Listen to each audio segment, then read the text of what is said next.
함께 기도하겠습니다. 사랑의 아버지 하나님, 감사합니다. 금요일을 맞이하고 또 한 주를 마무리하는 사랑하는 성도들을 축복하여 주옵소서.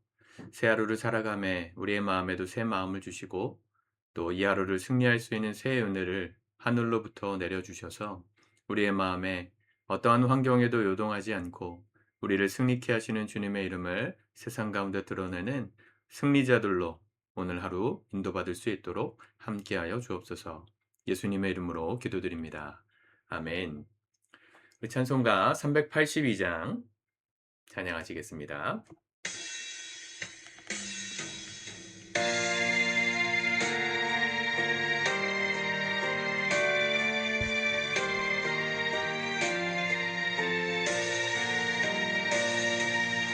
누구신 걱정 말아라 주 너를 지키리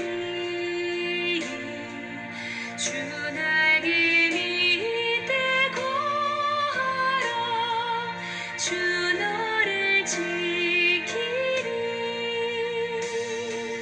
주 너를 지키리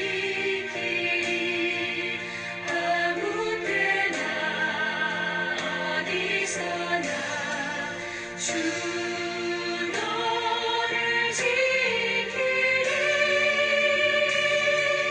늘 지켜주시리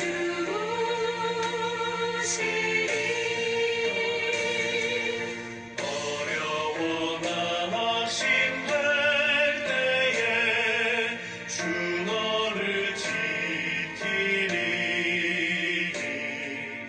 위험한 일을 당할 때 주 너를 지키리 주 너를 지키리 아무 때나 어디서나 주 너를 지키리 늘 지켜주시리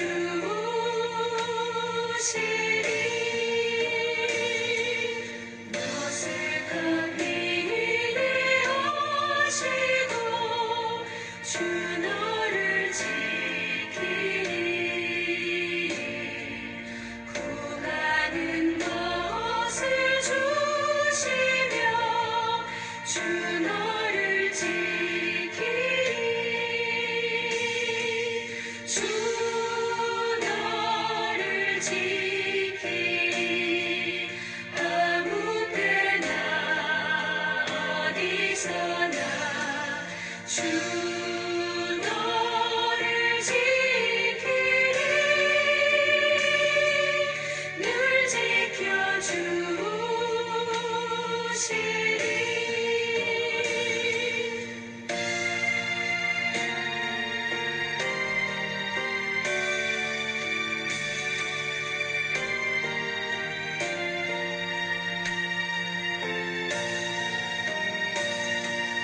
어려운 시험 당해도 주 너를 지키리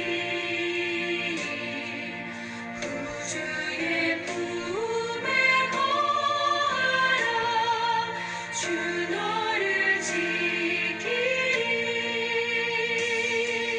주 너를 지키리 아무 때나 어디서나 주 너를 지키리 늘 지켜주시리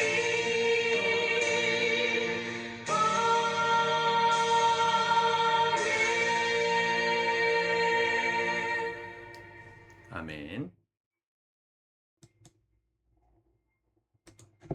오늘 하나님의 말씀 창세기 45장 16절에서 28절까지의 말씀입니다.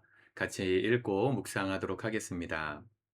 요셉의 형들이 왔다는 소문이 바로의 궁에 들리매 바로와 그의 신하들이 기뻐하고 바로는 요셉에게 이르되 내 형들에게 명령하기를 너희는 이렇게 하여 너희 양식을 싣고 가서 가나안 땅에 이르거든 너희 아버지와 너희 가족을 이끌고 내게로 오라.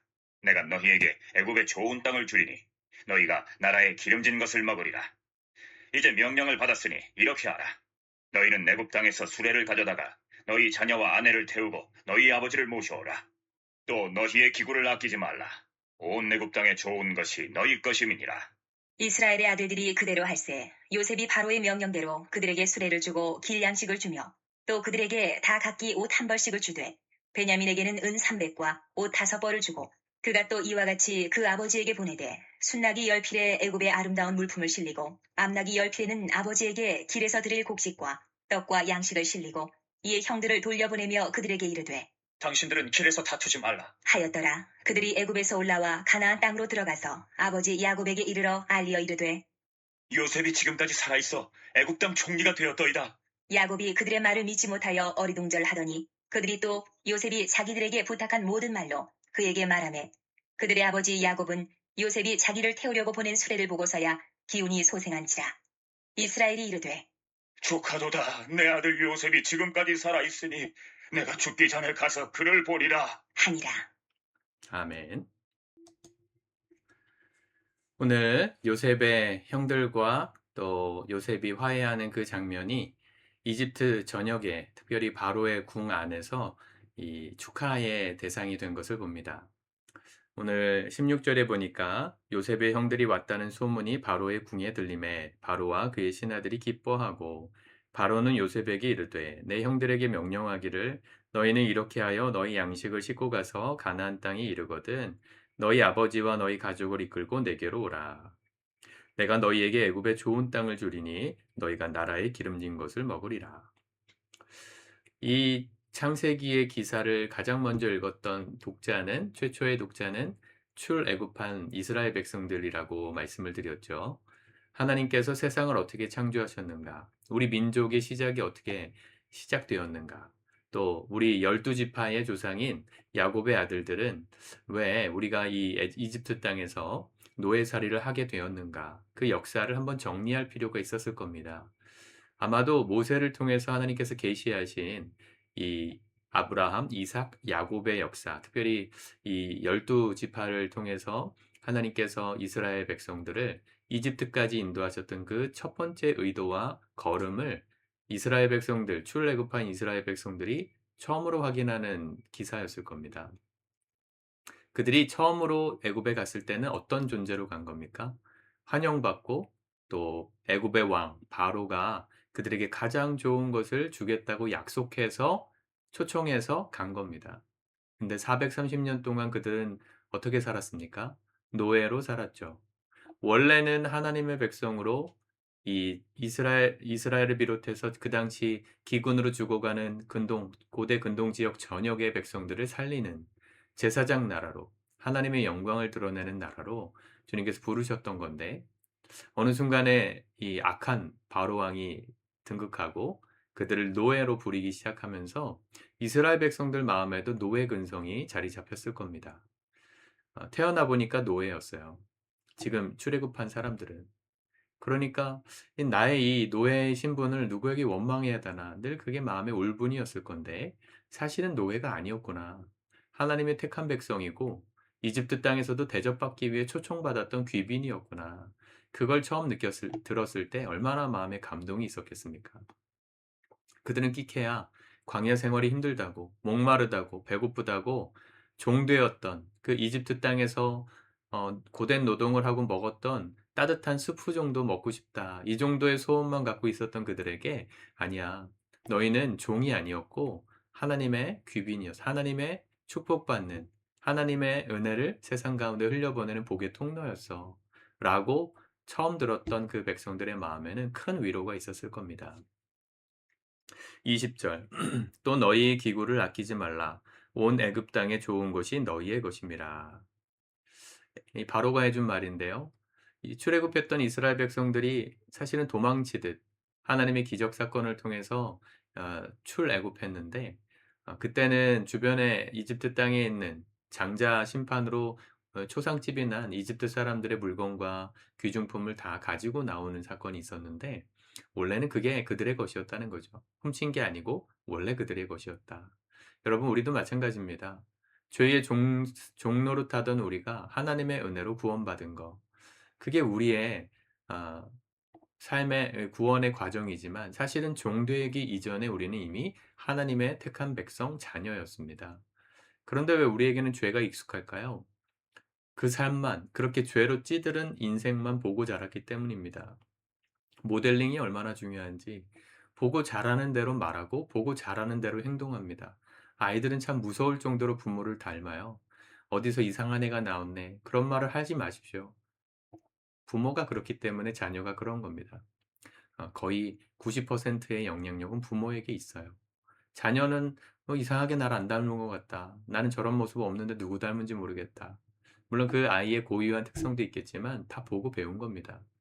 우리가 죄가 익숙한 것도 보고 배웠기 때문입니다. 우리의 어른들, 우리가 모델링했던 그 대상들이 다 죄에 익숙한 사람 삶을 살았기 때문이죠. 근데 사실 우리의 신분은 하나님 나라 백성입니다. 이걸 잊지 마셔야 합니다. 그래야 세상에 비굴하게 손 벌리지 않아요. 그래야 세상의 단맛에 유혹받지 않아요.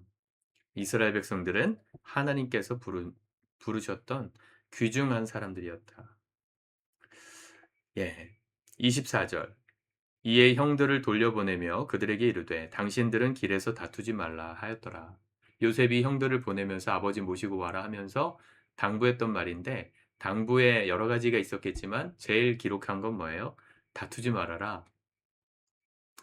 지금 이게 사실은 처음으로 읽었을 독자, 출애굽한 이스라엘 백성들에게 얼마나 찔림이 됐겠어요. 자기네들도 서로 싸웠잖아요. 이게 누구 책임이냐? 우리가 왜 광야에서 이렇게 고생하느냐? 우리가 차라리 애굽에서 그냥 따뜻한 수프 먹었던 때가 그립다. 이러면서 누구 탓이냐를 계속 다투고 있었단 말이죠. 불평하고 있었던 그 이스라엘 백성들에게 간접적으로 지금 하나님께서 말씀하시는 겁니다. 11명의 요셉의 형들도 가는 길에 서로 자기 누구 탓이냐 이런 말 하지 말라는 거예요. 그 얘기를 했다는 거죠. 하나님의 은혜로 우리가 구원받고 회복되었으면 그걸로 된 겁니다.